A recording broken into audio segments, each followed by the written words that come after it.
Darren Dreger sent a tweet out earlier today saying that Patrick Kane is rehabbing his hip injury in the Toronto area. And I found that interesting, and I did a little quote tweet with a little thinking The emoji. eyes?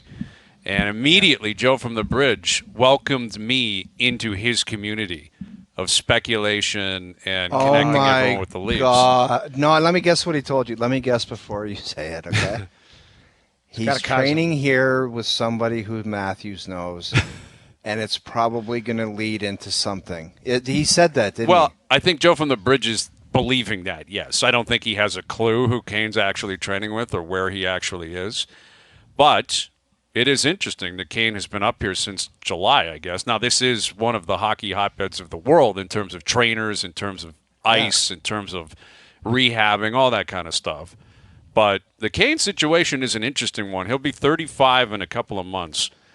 I'm curious if he's willing to sign, and I'm not linking him to Toronto anywhere, a 1-year, league minimum, I'm going to show you I'm back contract with the right situation. Here's the contract he's going to sign. It's the Teemu Selanne contract, and that was the Justin Williams did it a couple years ago too. I'm not ready to start training camp. You can think what you want about that, but that's just my decision. I'm going to work my ass off, and I'll be ready come trade deadline-ish or February-ish. And if you want to insert me into your lineup at that particular time, I'll be ready to go to try to help somebody down the stretch. That's the contract he's going to sign. You're right. Here's just off the top of my head, you guys are right. But do you not have to be waived through the league if you sign during the season? I don't know how that works with a veteran player like that because he's a UFA though, Noodles. So I know, but I understand that. But I'm pretty sure, I will have to do CBA talk or something. But I think if you're an unrestricted free agent past a certain time and sign, I think you have to be waived through the league. I think Jason Spezza at one point.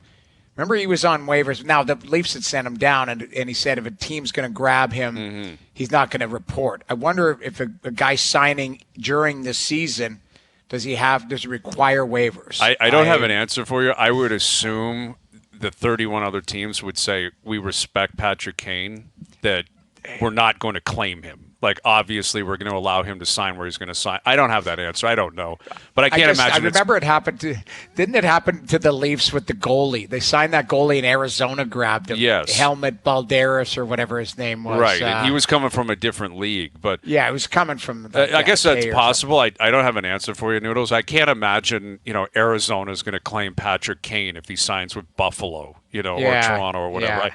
I don't think that's going to be a part of the hiccup. And if it is something that could apply as of December 1st, he'll sign November 30th. He'll sign well before. Right. So that they'll avoid that. I'll say this.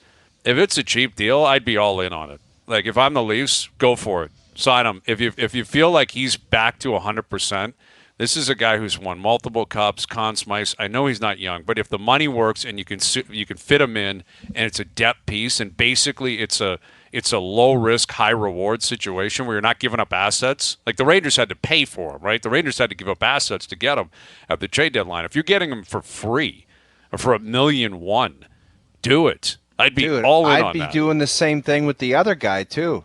Jonathan Taves? Yes.